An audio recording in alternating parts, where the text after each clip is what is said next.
everyone. So 2018 starting, I know a lot of people are doing kind of their New Year's resolutions and things like that. And personally for me, I'm not really a resolution person because they always get broken within like the first 2 weeks anyway. And I'm trying really hard not to focus on kind of the negativity or what I didn't do in 2017, which is kind of why resolutions exist in the first place. This is more of a personal thing, because to me, 2017 brought a lot of failure. It brought a lot of...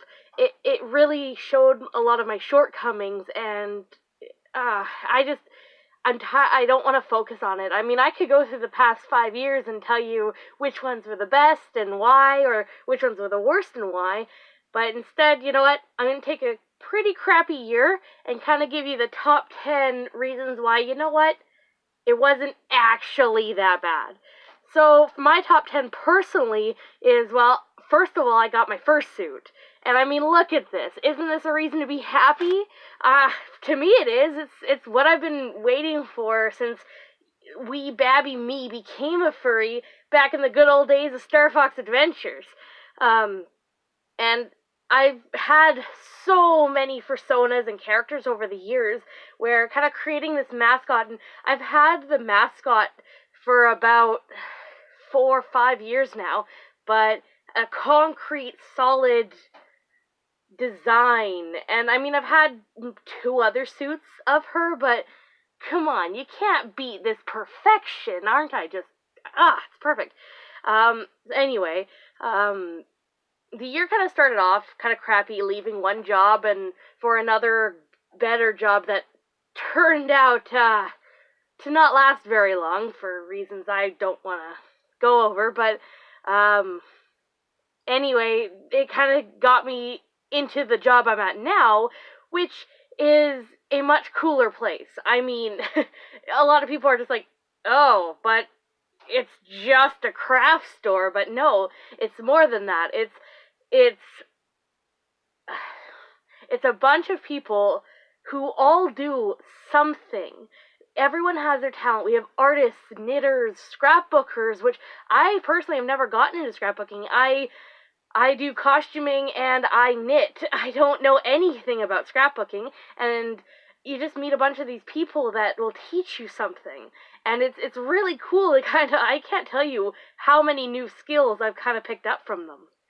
On that note, though, number 3 at that job, I've met 2 of my current best friends. Like, wow, I couldn't imagine what the hell I was doing with my life before these 2 arrived. Like, man, you know, you get those people where you just click, and I had that at my other job when I was working as a tech. I still hang out with a few of them. I'll get into that at a later point here, but I don't know what I was doing without them. It's kind of crazy. We just kind of feel close. It's weird, but I'm so grateful to have them in my life now.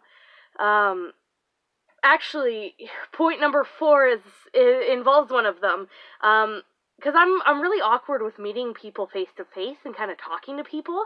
And we kind of we had a bunch of shifts together, and we kind of got to chit-chatting about video games and just general arts and crafts. And she invited me over, and we ended up staying up until 2 in the morning, because we started playing some old Super Nintendo games, and then we just started talking and bonding, and honestly, that one night makes this entire top 10 list. It was such a good night.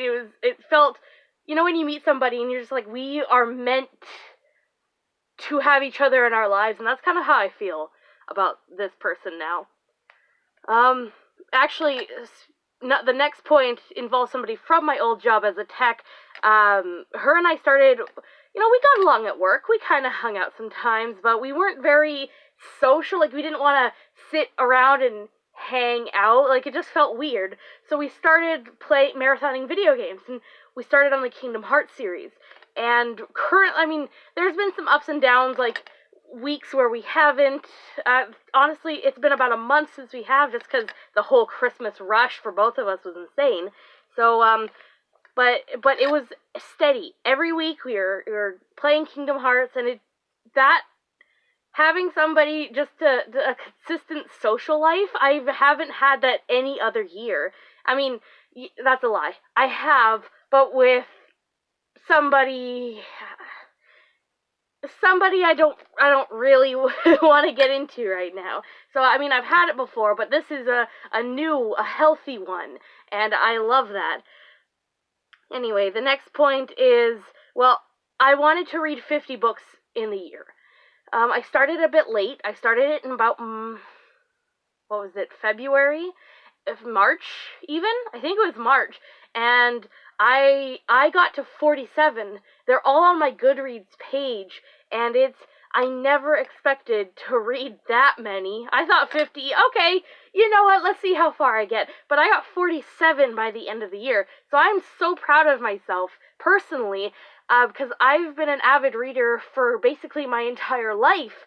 So then to kind of stop for a couple of years, kind of pick up a book here and there, and then just to head on tackle 47 in a year, it was astounding. I personally, this is a big achievement. The next one also involves kind of getting something. There's a really long story that maybe I'll get into at a later date of kind of how I got into Pokemon. But long story, very short, Vulpix, since I was 7 years old, Vulpix has been my favorite Pokemon in the whole wide world. And this year, Build-A-Bear actually released a Vulpix. And I live 4.5, 5 hours away from the nearest Build-A-Bear. So actually, I had a really good friend of mine pick one up. And this is, this is my favorite thing in the whole wide world. I sleep with it every night, which sounds really kind of weird and creepy, but I've waited since I was 7 years old for a Vulpix stuffed animal, and it's finally here. I mean, that kind of thing, it means a lot to me. I think we're at number 6. I'm sorry, I've kind of just been rambling. Let's see, I started this YouTube channel, so let's kind of do a power go through the rest of them. I started this YouTube channel, which has kind of kept me on a bit of a schedule. Like, it's not every day, it's not every week, but it's, trying to do it every week or every so often. I started a Patreon, and I got my first patron the other day, so I'm really stoked about that. Now, I can't remember if it was the last day of 2017 or the first day of 2018, but either way, I'm going to count it all as 2017, because it happened before this video, so I'll have a link so you can go join them, but I'm pretty stoked about that. And I got my first Dutch Angel Dragon commission, which kind of opened up the doors to new animals that weren't your typical canine, cat, things like that. So I'm really stoked that I got to kind of open up myself to new species that aren't, that were fictional, you know what I mean?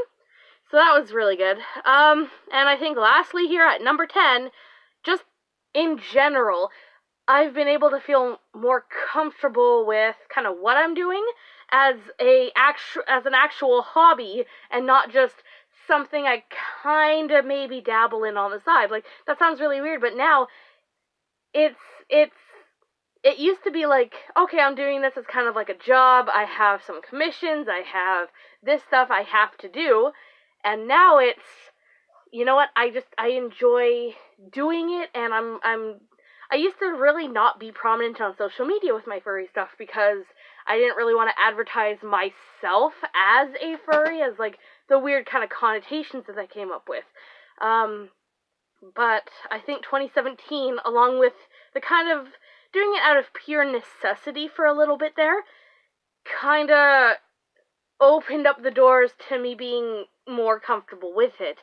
That it's probably not coming out the way I want it to sound, but, because I've always kind of been comfortable with the thought of me being a furry. Hell, in elementary school, when it was draw yourself, I would always draw myself with frickin' foxtail and cat ears.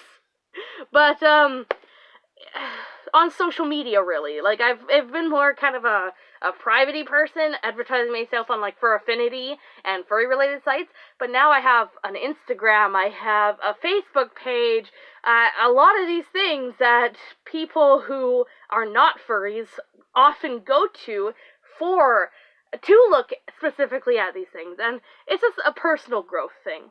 Anyway, I hope everyone has their own top 10 list as to why 2017 may not have been quite that bad. But if not, I'm sorry, and I hope that 2018 brings a lot more success and happiness to you. Have a good day, guys, and I'll see you in a couple days.